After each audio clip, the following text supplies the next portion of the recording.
none of that works. Sorry.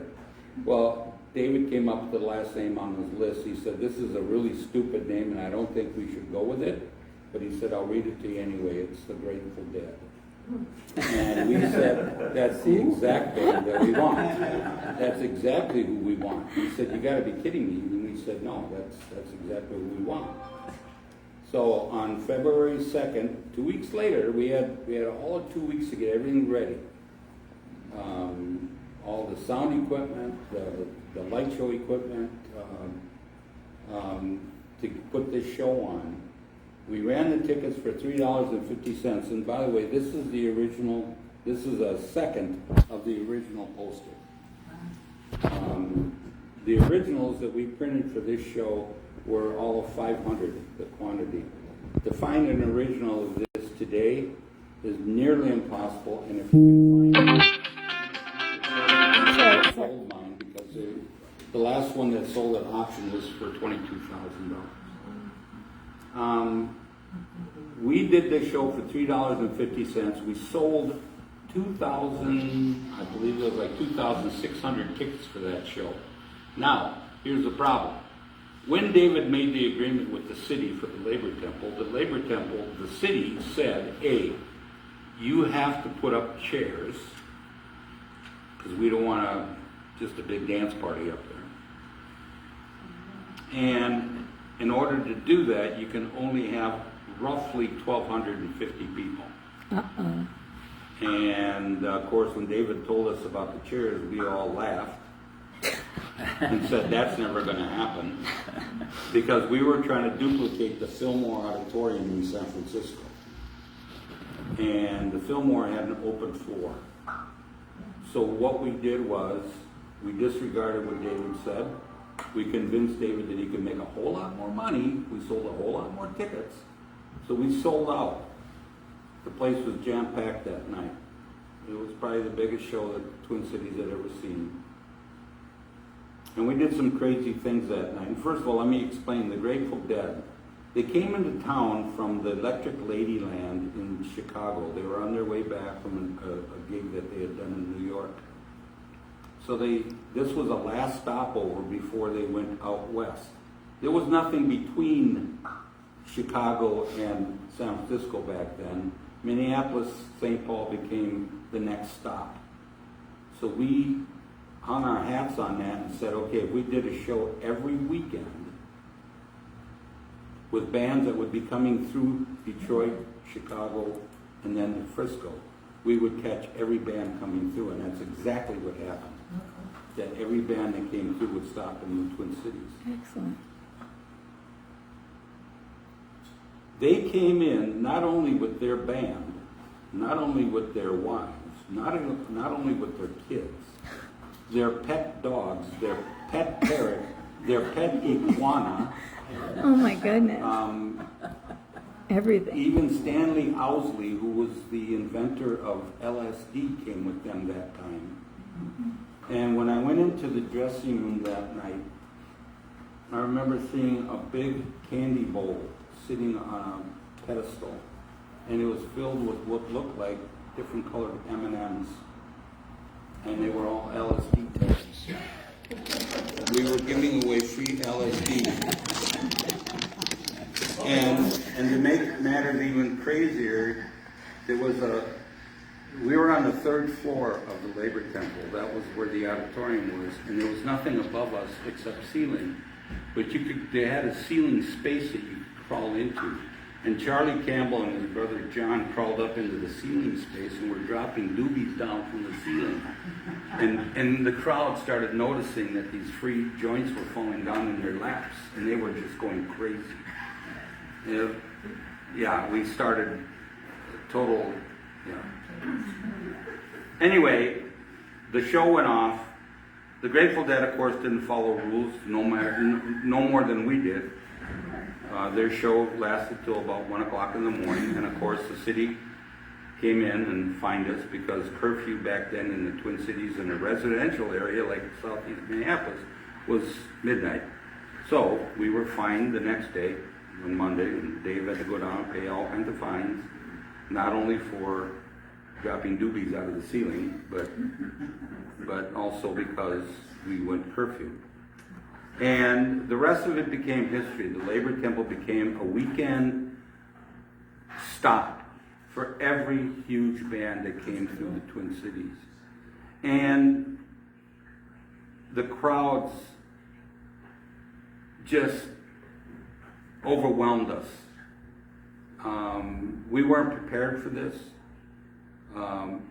Dave Anthony loved the whole thing because he was making money hand over fist. So we didn't have a whole lot of convincing to do here. Dave was happy as as a baby in a crib. And we sold no food there. We sold no booze. There was no drinking. The city had given us 3 police officers that we had to have every weekend as security, but we didn't even use them. We brought in the Twin Cities Hells Angels to be our security. So we never had a fight, not an argument, nothing. And because we kept the floor open, we didn't put chairs up, we allowed the crowd to be part of the show. The bands loved it as much as the audience did. For instance, this by the way is an original poster. This is the second show we ever did at the Labor Temple. Most people don't even remember the original band. It's Rotary Connection. But the second band, you can't even read it down here. Jethro Tull. It was only the second show that they had ever played in the United States, let alone Twin Cities. We got them all $600 to do that show. And Jethro Tull himself actually came out into the crowd and was smoking joints with all the kids on the floor. Nice. And that's why the bands loved coming here, because we allowed them to be free and the way it was in Frisco. We didn't put any parameters on this thing. We didn't shut it down. We didn't make it tough for them to be part of. And some of the shows actually became legendary shows in the Twin Cities. I don't know, do I even need this?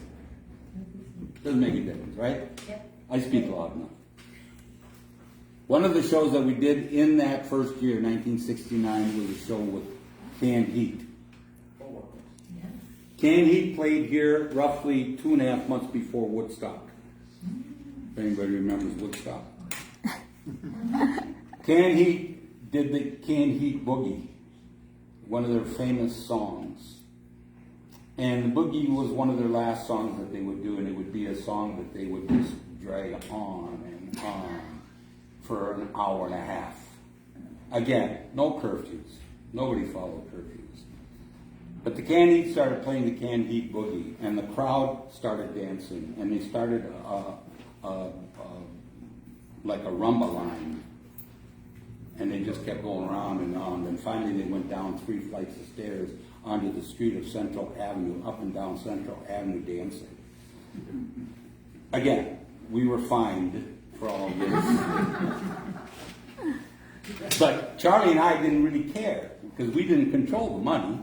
We just put the shows on. That's why we were there. It was Dave that had to put up with our nonsense and our shenanigans. Incredible show.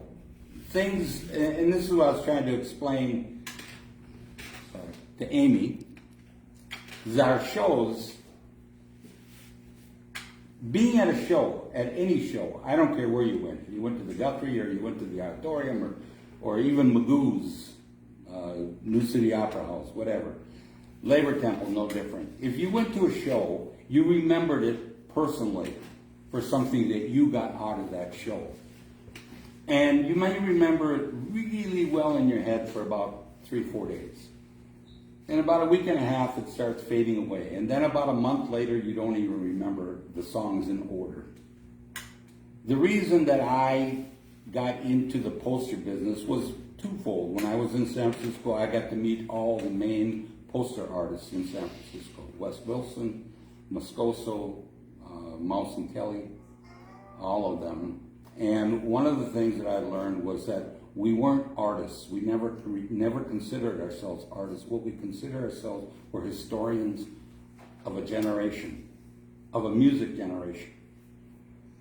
And even though I may not remember exactly the music in order, but I can pretty much tell you when I pick up one of my posters, historically, it brings back to life that show that I was at.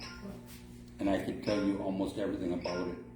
So in a historical manner, I think that the Labor Temple, along with other venues, I don't consider ourselves a unique venue, other than the fact that we did it our own way.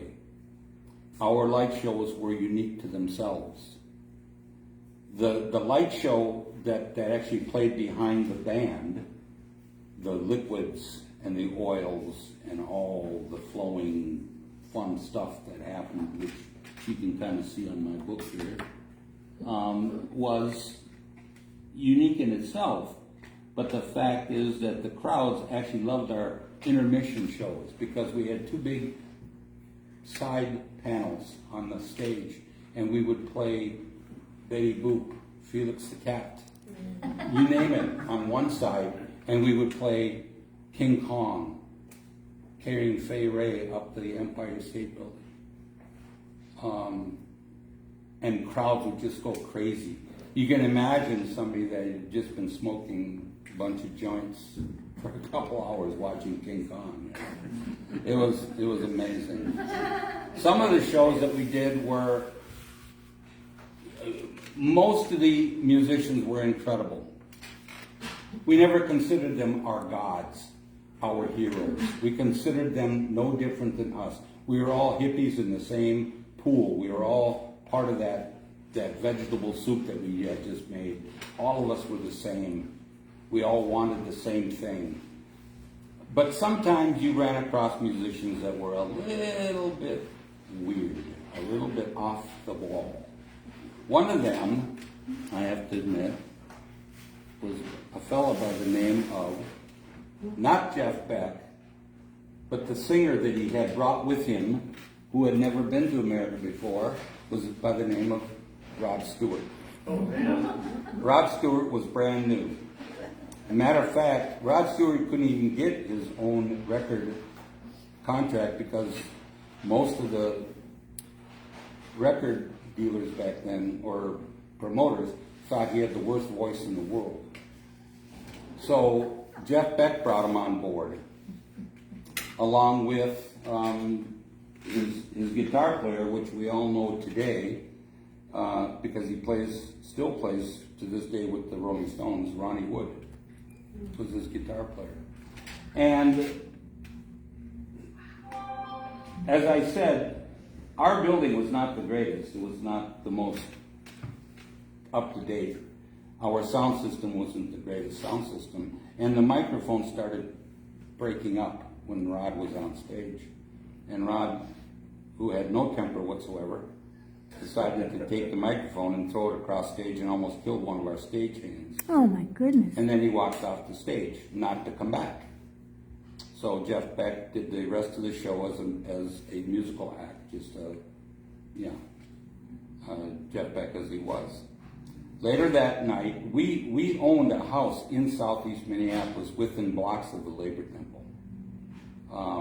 It was an old Victorian mansion, and we put up many of the bands there. We didn't want them staying at hotels and motels. We wanted them to be part of our community. So Jeff Beck and Rod came back.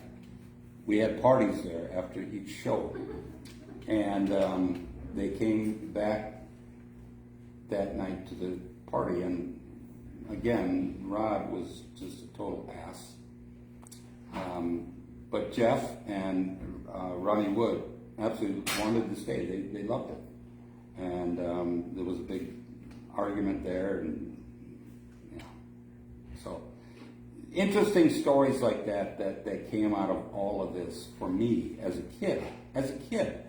And it's interesting when you read my book, on the back, my brother Juryj Ostroushko, was all of 13 years old when we were doing this, and he was a ticket taker up on the second floor. And Peter writes, one of his comments was, nothing like standing between Jeff Beck and Ron Wood as a joint gets passed back and forth. How many 13-year-olds experience something like that? These are the kinds of stories that I still remember vividly from those days. The concerts continued on. Unfortunately, the money that we were making was being spent faster than we were making it. And Dave kept reminding us of that. You guys have to be more responsible. There was nothing responsible about us. Absolutely nothing. We did it our way. We made people happy, and that was the whole intent. The whole intent to start this whole thing in the first place was to bring in the best music into the Twin Cities and joy to all those people who didn't have the experience to see this. One of the best shows, and unfortunately I don't even have an original poster of that poster anymore. It was when Deep Purple played here. It was on a Sunday night. I don't know how many people remember Deep Purple. Yep. Fantastic band. Unfortunately, that night that we had that show, the Guthrie ran a opposition show against us, and it was Led Zeppelin. It was Led Zeppelin's first show in the Twin Cities. And we, I think, garnered maybe 750 people to our show that night. But our victory came in the Monday morning paper, because every Monday, the Star and Trib would run a little story about what the shows were like in the Twin Cities. And the Labor Temple was always at the top of that list, because we always ran the best bands. And that weekend, we thought for sure that the write-up would be about Led Zeppelin. And it wasn't. The write-up was about Deep Purple and what we had done with that Deep Purple show. We made everything purple that night, virtually. We covered everything in purple. Purple was everywhere. And the show was absolutely incredible, and we got the main write-up. And that was the feather in our cap, that we put on shows. Our light shows were... See, the Guthrie couldn't do that. The Guthrie couldn't put on light shows. You had to sit in a chair at the Guthrie. If anybody was ever at the Guthrie for a concert, they would know. It was a boring event. Trust me, I went to many shows at the Guthrie just to see what our opposition would do. And yeah, our shows were wild and free, and everybody came away overjoyed, happy, fulfilled, and it just never ended. Every weekend was the same thing over and over. But we kept losing money. We kept losing money, and Dave kept reminding us, and kept reminding us. And the Labor Temple had no air conditioning. All it had was 3 large windows, but because it was the 3rd floor, you couldn't open the windows. The city put ordinances behind that, and plus the fact that you're playing rock music out of a 3rd floor window with elderly people living just down the block, you couldn't do that. So we had to close the Labor Temple down for the summer. And that summer we made other kinds of contingency plans to what we would do in the fall, how we could change things up, maybe to make more money. And the bands that Dave came up with for the following spring were absolutely incredible. One of my favorite bands of all time, the Allman Brothers, came into play on February 1st of 1970. It was the first show that they had played north of the Mason-Dixon line, because they were a southern band out of Georgia. Most people didn't even know who they were. That show just literally blew the crowd away. And again, it was another one of those shows that we sold well over 2,000 tickets, and the city was right there, right on our tail again. But Dave understood what we were trying to pull off here. Dave finally got it, you know. So he wasn't making thousands of dollars, he was only making hundreds of dollars. Dave was still kind of happy with that. And the shows just continued on because a week later, I think it was about a week after that, we had the Byrds play here.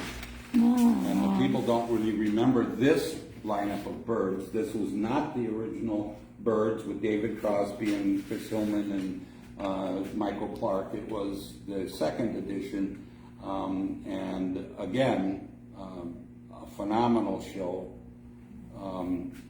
The one thing I always found interesting was that we had local bands as warm-up bands for almost all of our shows. And most of those bands were Dave Anthony's own bands. He was their manager. But he never wanted their names on the posters. And he was very clear about that to me.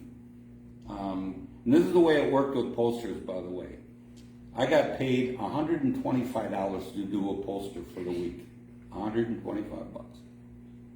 And I got the information on a Monday morning, and I would have to have it ready for the following Sunday. Printed, distributed, everything. So we broke it up. We would have roughly 500 to maybe 700 posters printed up. We would take them, John would take a handful, Charlie would take a handful, Woody would take a handful, Hillary, we would take different parts of the city and we would distribute our posters. We would put them on telephone poles, store windows, whatever. And we found out that people were stealing them as fast as we were putting them up. And that's why to this day you may still find originals still out there, because people were taking them out of the window fronts. And like I say, nobody ever figured that they would ever be worth anything anyway. But I had very little time to create a poster, and I had very little money to do it with. That's why sometimes I would do them as simple as a one-color job, or I would do them as a four-color if I wanted to take money out of my own pocket.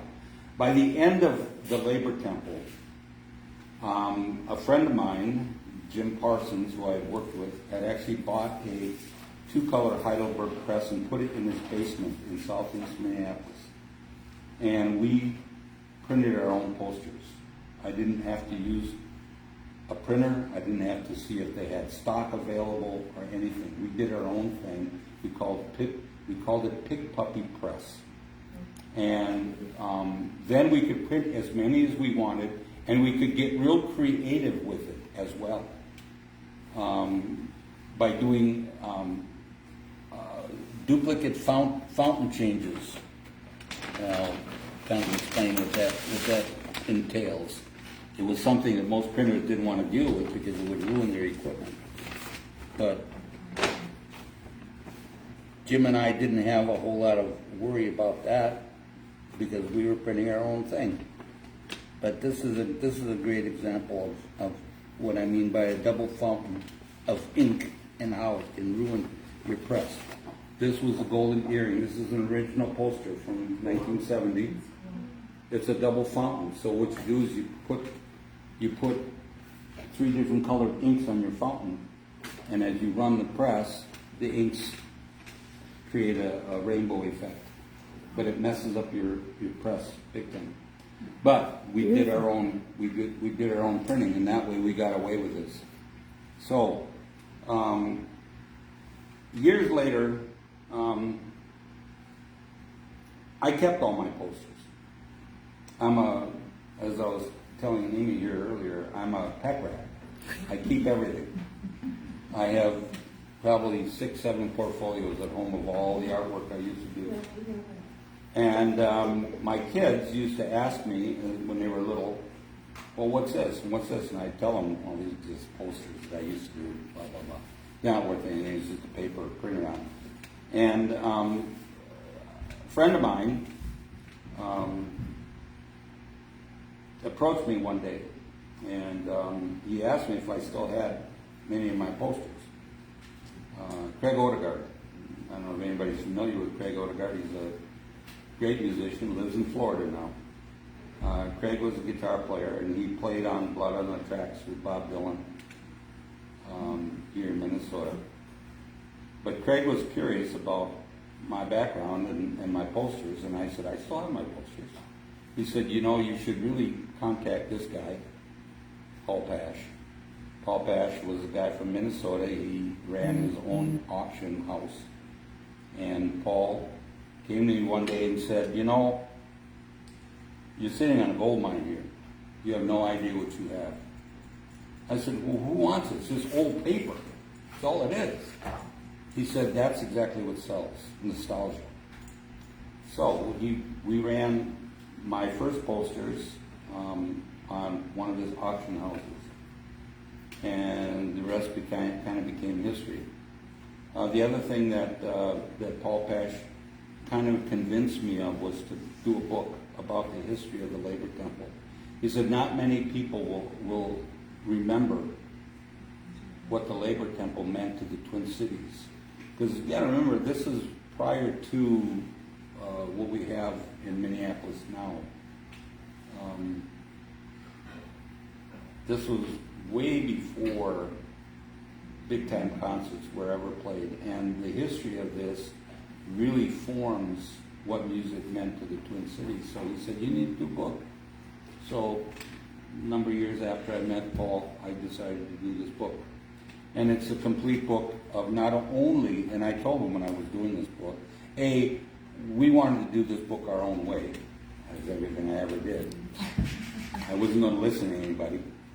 We had a lot of publishers come forward. They wanted to publish this book, but I wanted it done a certain way. I wanted it done a certain color scheme. I wanted 4 color throughout the book. Nobody was going to do that for us. Nobody was going to pay for that. They didn't think the book would sell. So we did it ourselves. We self-promoted our book. We self-published our book, and we put it out. We put 1,000 copies out, and it sold in 6 months. And about a year later, the U of M Press, who we had approached originally with, and they had poo-pooed our idea, they came forward and said, we'd like to print the book. So now this book is handled through the U of M Press, and they have it in kiosks all over America. And it's a lot less work for us. They print the book, we buy them from them, and then we resell the book ourselves. But it tells the history. One thing I wanted in this book was I wanted the history not only of the Labor Temple, not only what Charlie and I had created at the Labor Temple, but I wanted the pre-Labor Temple, how we had started at the Dania Hall, how we were just kids, because John was 19, John was 17, I was 17, Hillary was 17, Woody was 18. We were all just kids. We were doing this by the seat of our pants. We had no idea what we were doing. We had no idea what we were getting into. We just knew that we had to do something about what the Twin Cities didn't have. So, this is what happened. And even though it was a short-lived venue, it lasted all of 2 years.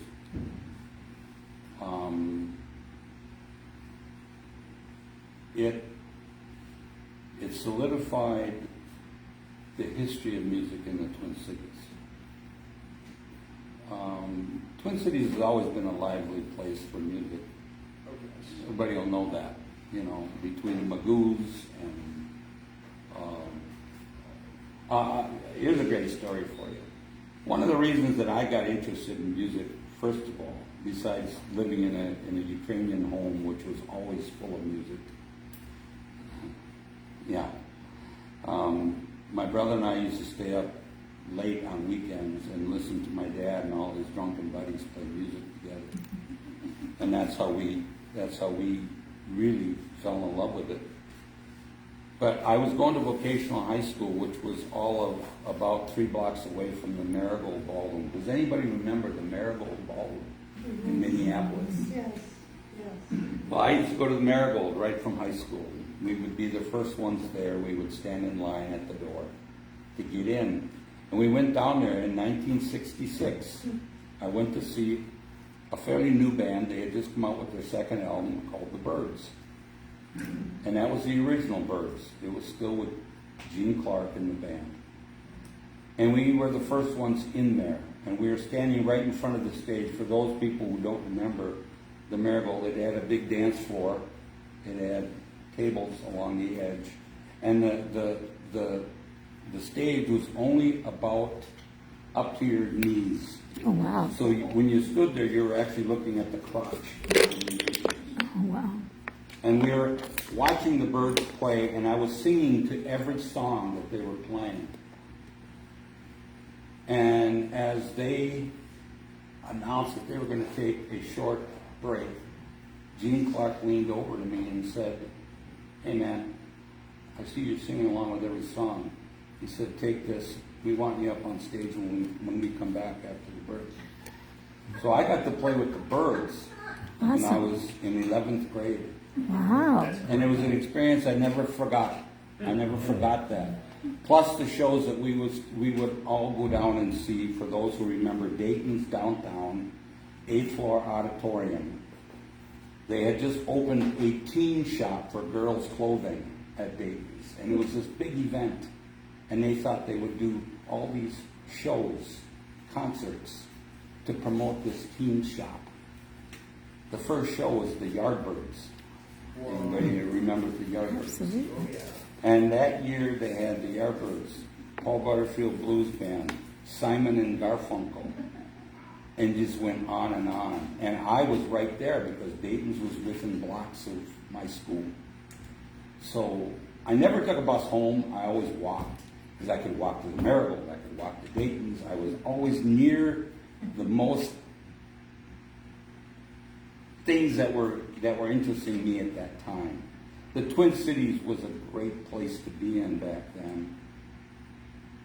And it really made a lot of people, like myself, created a lot of interest in the kinds of things that we wanted that you couldn't find anyplace else, because nobody else was doing it, you know. That Yardbird show at Dayton's, just think about this. It was not only the Yardbirds, but the two guitar players that were in the Yardbirds back then were Eric Clapton and Jeff Beck. They were two guitar players that very few people knew. Today, they're gods. Yep. Everybody knows who they are. These are the kinds of people that we rubbed elbows with, but we never looked at them as gods and our, you know, we didn't genuflect to them. They were just one of us. That's what we loved about these people. Unless it was Rod Stewart. We were all together in this together, creating this whole new world. Of course, look what we got out of it now. An absolute mess. You know. But fun times, fun times, incredible. I can't, yeah. It created who I was. And like I told some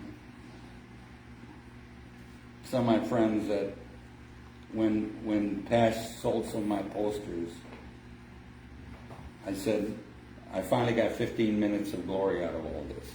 Aww. You know, not that I ever wanted it. My biggest reward out of all of this was the fact that I was there. Yes, I you enjoyed it. became part of it. Not because I was the most talented. Oh, I got artist friends that went to art school with me that were much more talented than I was. I happened to be at the right place at the right time, and I met the right people.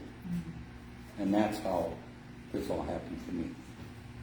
So, if anybody has questions, specific questions, I'd be more than happy to. Yes, sir. I've got a lot of questions. I'm sure you do. John would. Charlie, your partner, used to hang out at my record store in Water Lake a lot, so I heard a lot of Charlie's side of the story too. It was a lot of fun and all that. My main question to you is, because you're obviously dealing with so many national acts right when they're at the very beginning, Yep. and you have local bands playing here, and this is the Minnesota Music Hall of Fame, Who were your favorite bands from Minnesota back then?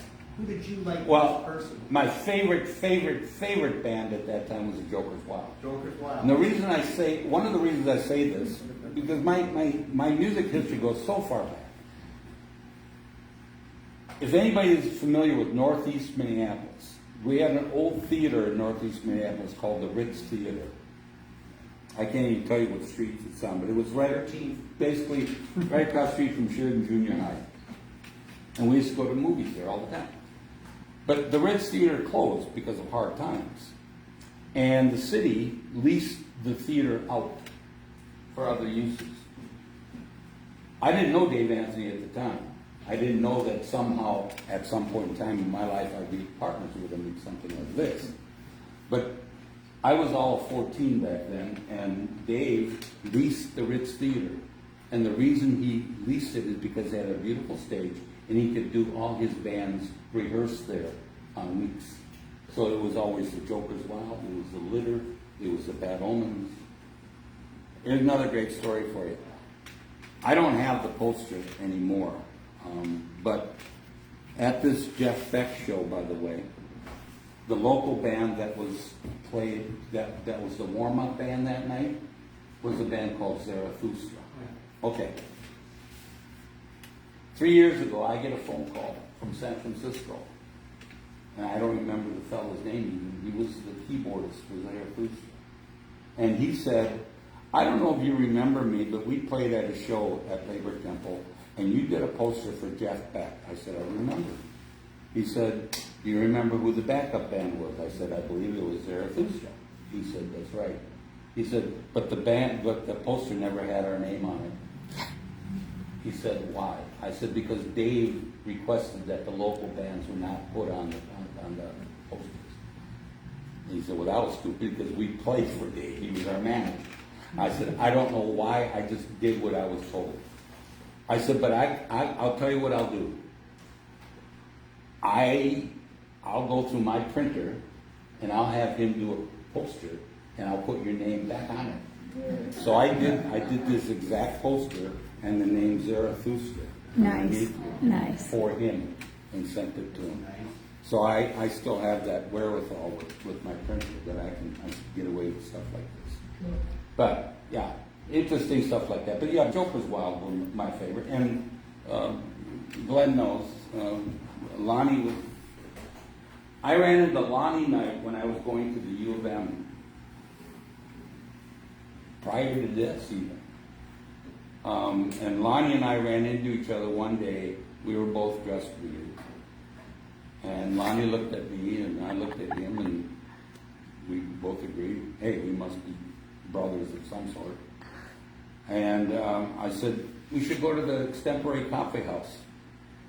I said, you know where that is? He said, no. I said, you've never been to the West Bank? He said, never been to the West Bank. I said, I'll take you there tonight. And I took him to the West Bank, to the Extemp, at the original Extemp on Smiley's Point, way down by Fairview Hospital. And he was blown away. And I was friends with Lonnie for 50 some odd years after that. Somebody donated, and I don't remember exactly who, but they donated Lonnie's guitar and it's locked up in the office right now. We have to get a display for it and everything. Yeah, his latest, the one he played last, over his last Acoustic guitar, electric. Electric guitar. In here. Can't remember, it's in the office, right? I can show it to you. You're friends with Lonnie for 60 years, you should probably take a look at it. I know Lonnie, but you know Glenn Elway?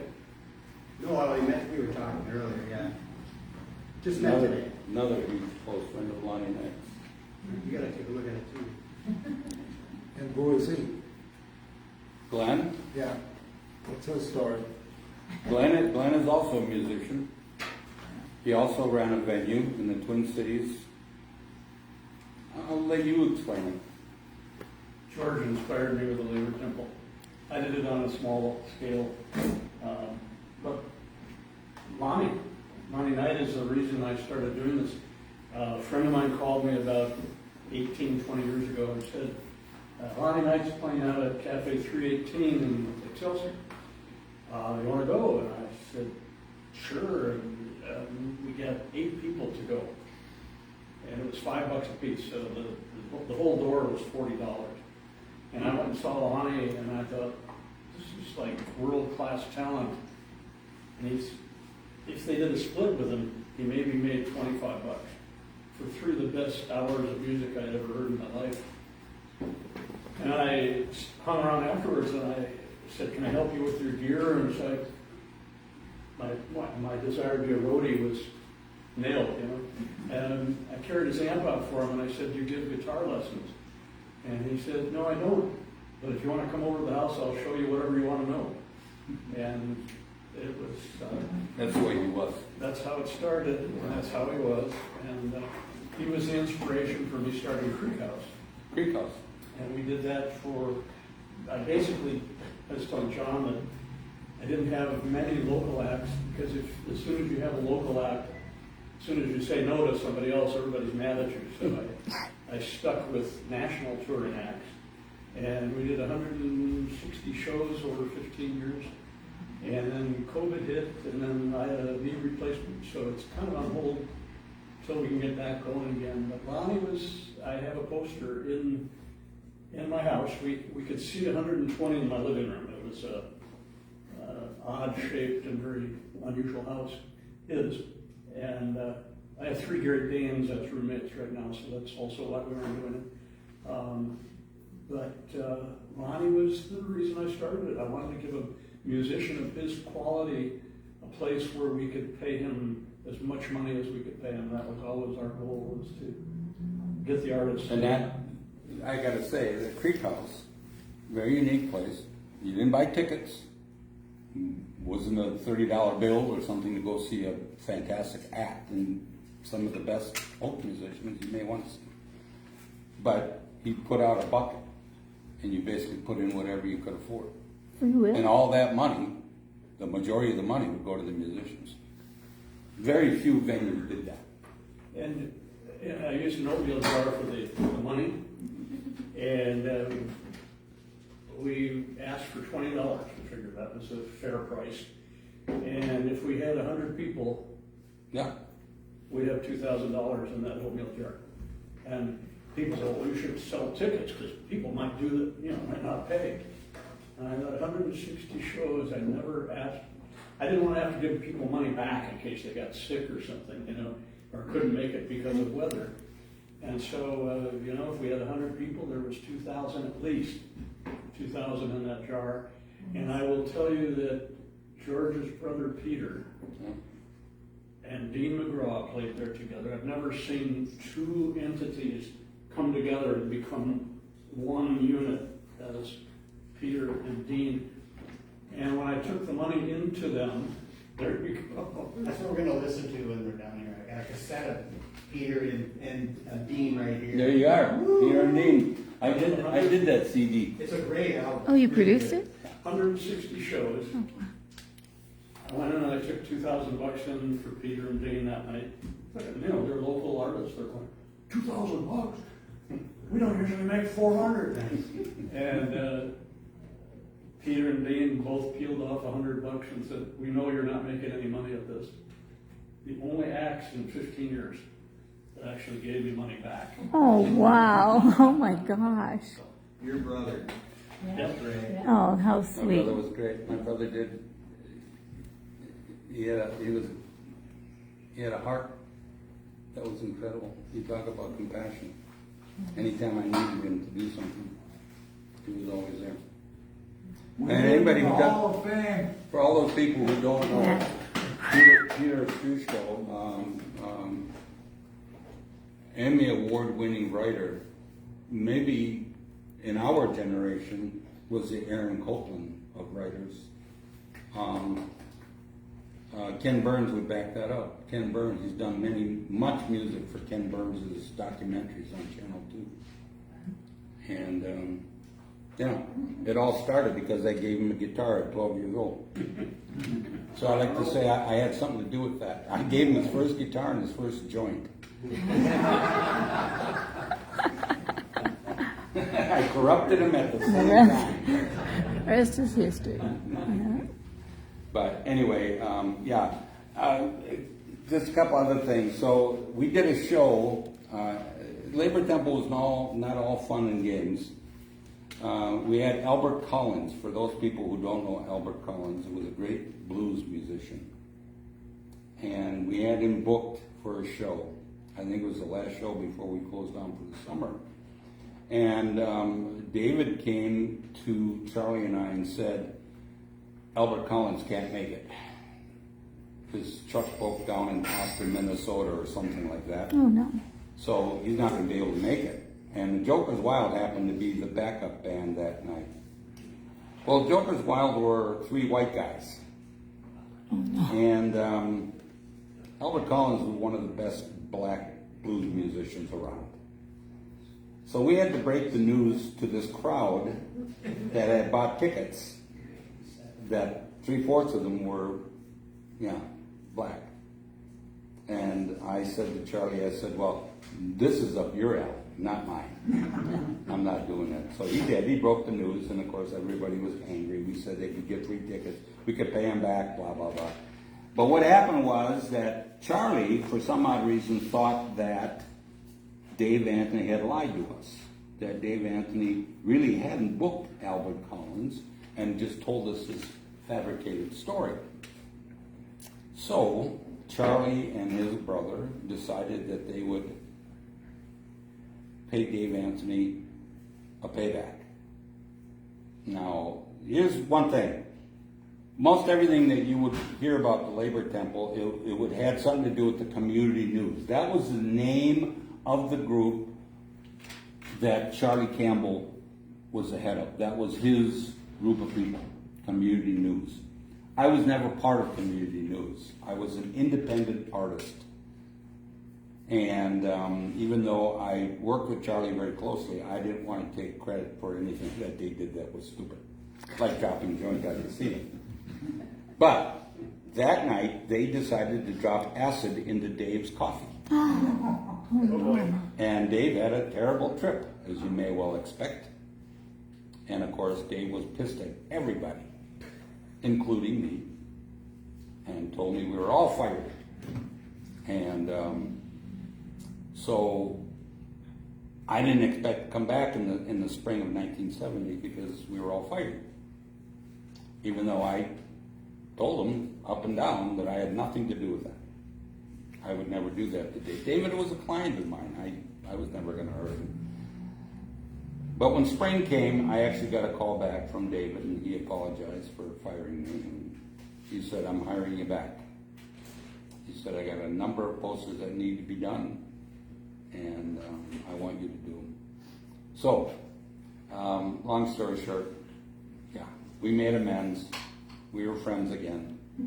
And David and I, have been friends all these years. I asked both David and Charlie, because I always considered that we were partners, even though it was never signed and documented and everything, but we were partners by a handshake, if they were interested in ever putting out a book about the Labor Temple, and they both said no, they didn't want it. So I did the book on my own. And they thanked me later on for doing that. I didn't leave them out. I just felt that it was important. And by the way, when we did this book, we were looking for someone to write the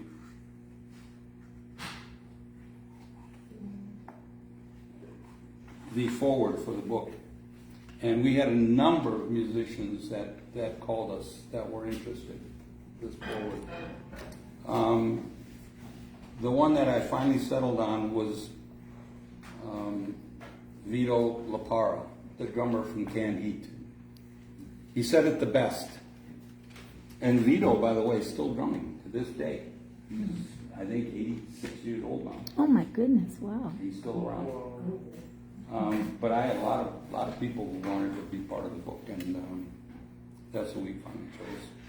But Pigpen once made a comment to me, and by the way, Pigpen was such a drinker. Ron McKernan, the keyboardist for the Grateful Dead, before he died, and by the way, he died of alcoholism.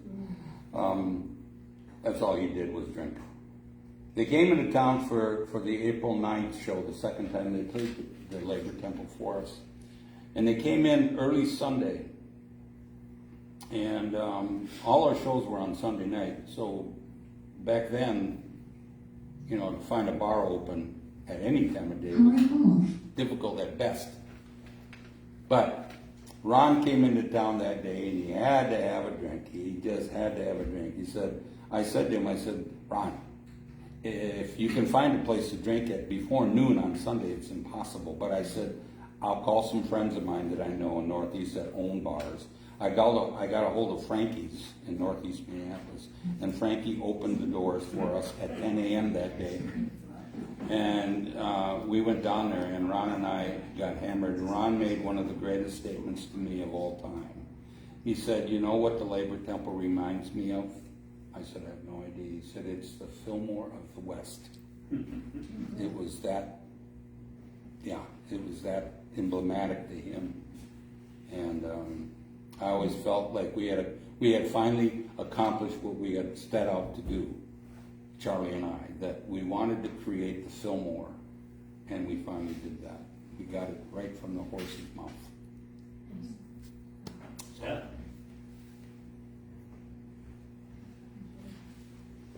Anyway, anything else? I still have a lot of original posters that I can show. George, you have a question? How much did you book? $30. Another Yeah, question? another question. George? Another question. You said, this was a while ago that you had told me this, but you said you had Alice Cooper play at your... Yep. Did you interact with him much? What was he like? Alice was a great guy, and a lot more straight than most people think. Yeah. He likes Shocking. to put on the act, Mm-hmm. and that's what Alice Cooper was one big act. He Yeah. did bring his boa constrictor snake, by the way. That's crazy. He had that on stage with him. But Alice was born into a very rich Hollywood family. Yeah, I remember that. His dad was a producer, and but we had a lot of bands that played the Labor Temple that the characters weren't really the same characters that you might imagine. Oh, right. So, Velvet Underground Oh, was Lou another Reed. band. What was it like with them and Lou Reed? Fantastic. Much more than anybody might imagine. It was one of the last shows that we did. It was, I believe, in November of 1970. Who was And Who? Velvet Underground. Their manager actually came with them. Andy Warhol. Whoa. that was their man. Oh my goodness, I didn't know that. Andy Warhol came with them. He traveled with them sometimes. And Did he I had come a with chance. them? I had the chance to meet Andy Warhol. I never thought much of Andy Warhol, to be perfectly honest with you. And as an artist, Right. you know, Campbell's soup cans to Yeah, me yeah, didn't yeah. mean a whole lot. Yeah. But that, Yeah, I they don't know were if anybody's familiar with Andy Warhol, but Oh. he once made a movie that was a 12-hour long movie that was it was an image of the Empire State Building, and the whole movie, a bird flew by. That was it. That was Andy Warhol's art type of art. And Andy never did his own artwork. He hired kids to do all of his work for him. I didn't know I that. did not know that. Yeah. Very strange character. Called it the factory. The Factory. You got it. You know. But anyway, these are all original, and you always tell because there's always tape residue on the back. This show, for anybody who's familiar with Buffy St. Marie. Oh, of course. Anybody yeah. know Buffy Oh, St. yeah. Marie, Canadian singer? Yeah.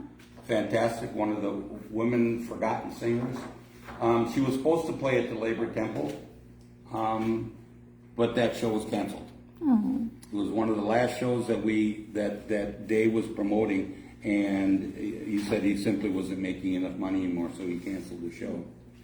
Buddy Miles Express, by the way. Buddy Miles played for us. I don't remember the date now. It was in March of 1969, I believe. Yeah. 2 weeks before this show, Magoo's had Buddy Miles Express play.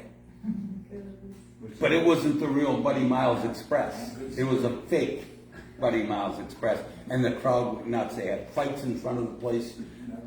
Every Shut the club down. I think they were done. they had to shut it down, yeah. But we had them 2 weeks later, and we had the actual Buddy Miles Express. So, Why would they do that? I mean, this is the show that killed the Labor Temple. The Tony Williams lifetime. Most people wouldn't even remember who Tony Williams was. Guitar players do remember Tony Williams. Great jazz guitarist.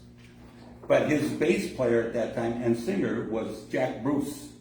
For those who don't remember Jack Bruce, he played with Cream and Eric Clapton. nice.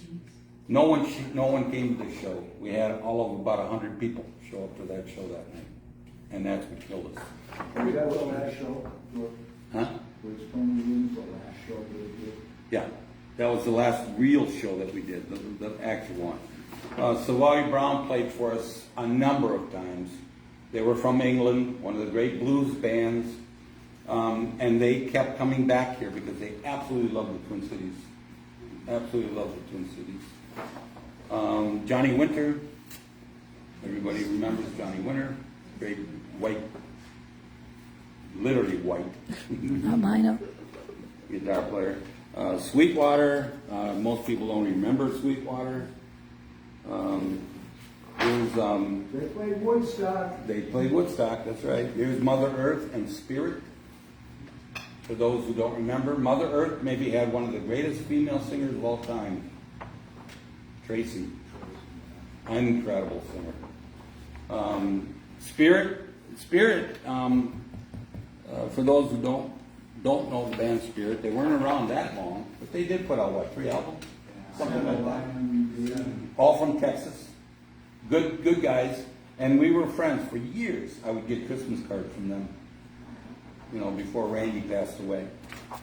I still have original Labor Temple posters. Procol Harum played for us, for those who remember Procol Harum.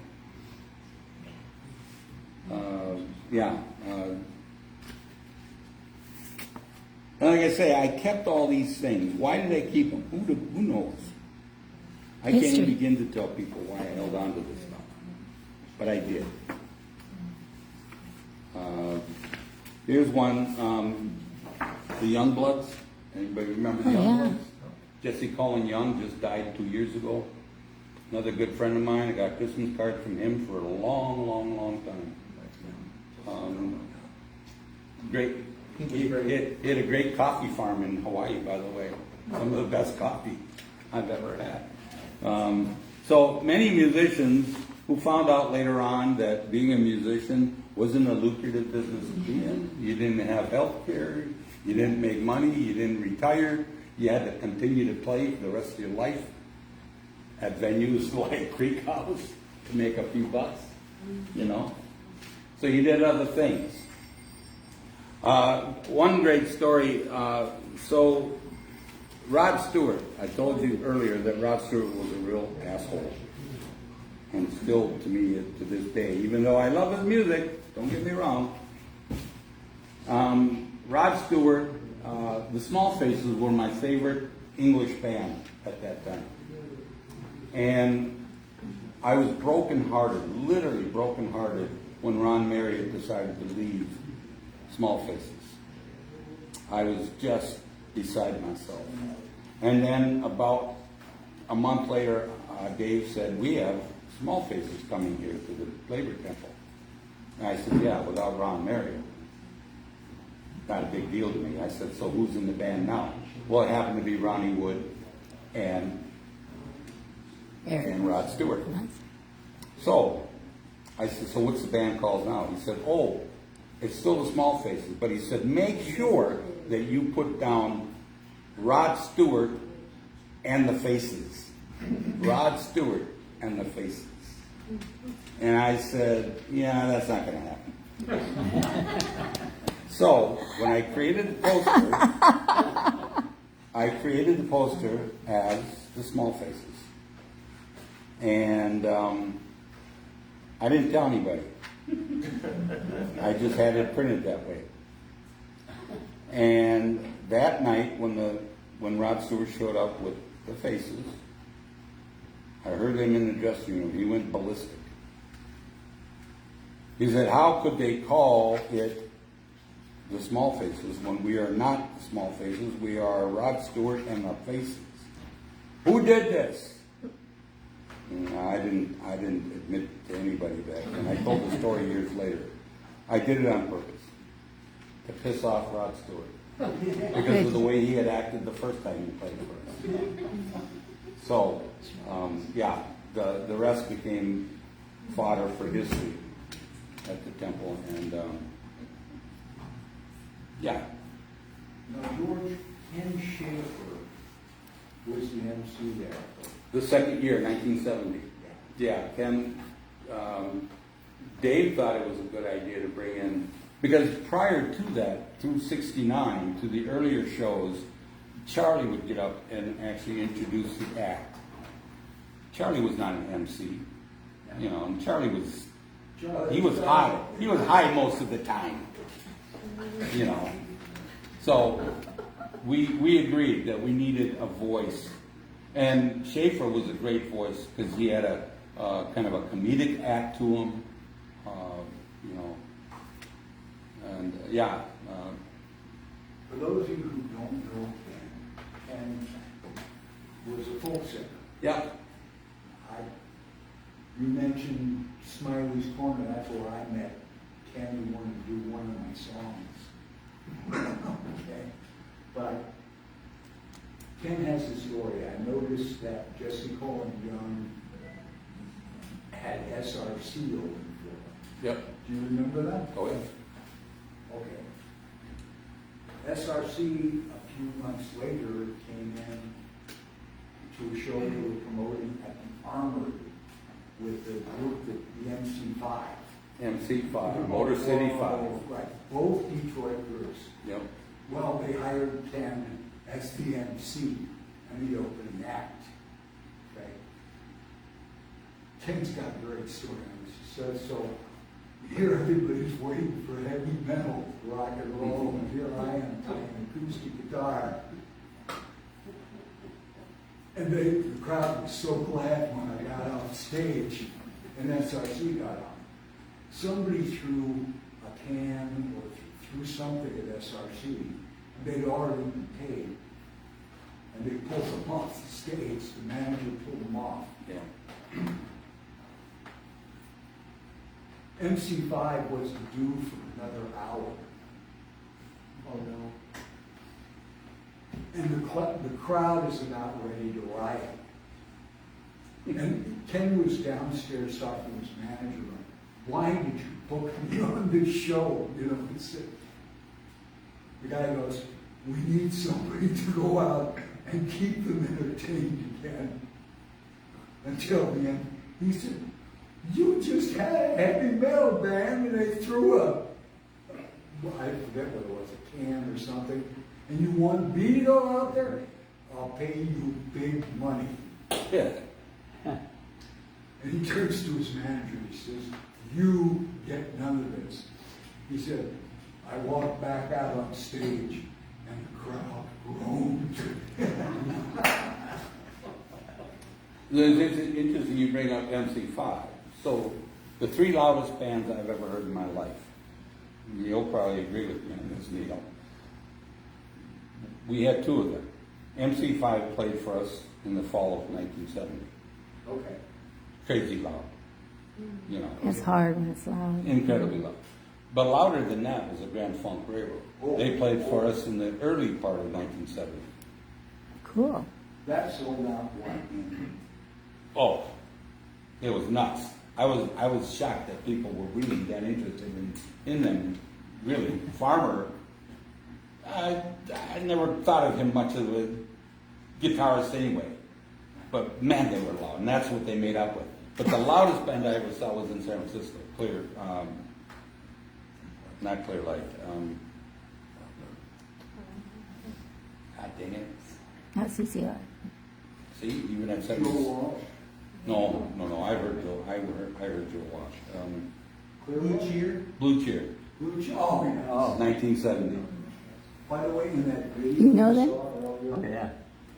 the band that was animated was taken from a picture by Mike Byrds of Grand Funk Railroad at the Labor Temple. Yeah, Mike Byrds, by the way, who sadly passed away, great friend of ours. A lot of pictures. He had a treasure trove of photos in his basement. Treasure trove. I don't think that any of us ever got even close to what he still has down there. You know, Interesting. Wow. but no, he was a regular.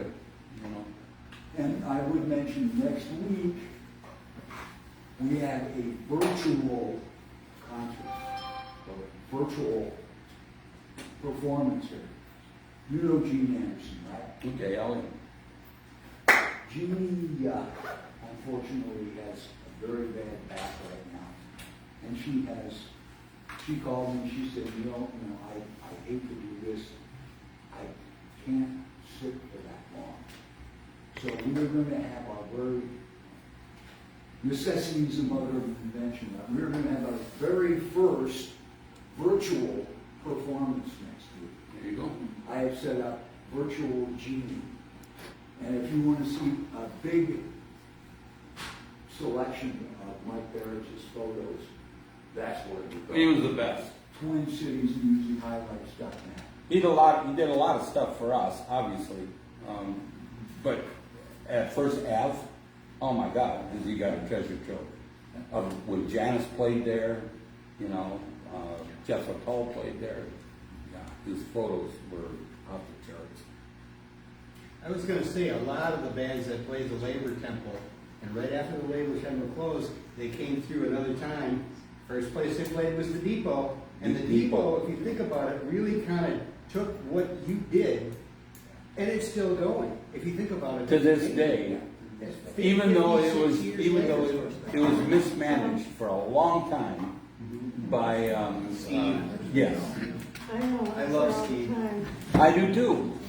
But I think some of the things that First Ave or the Depot did, Yeah, she's really nice. when they tried She's to very, very switch smart. gears, going from 1970 to 1980, Yeah, they made very some cool. false moves, I think. The other thing, they put their book out, I believe it was just before I put my book out. I was very disappointed in their book. They went with a publisher that did exactly what they wanted us to do, which was make it black and white, very little, yeah. I wasn't about to do that. So because they've been around so long, and they have such a history, they could have made their book an actual great coffee table book. But they Absolutely. didn't do that. They It's missed too the bad. boat. They missed the boat. So, anyway, Ready for lunch? that's it. Anything else? Oh, that was great.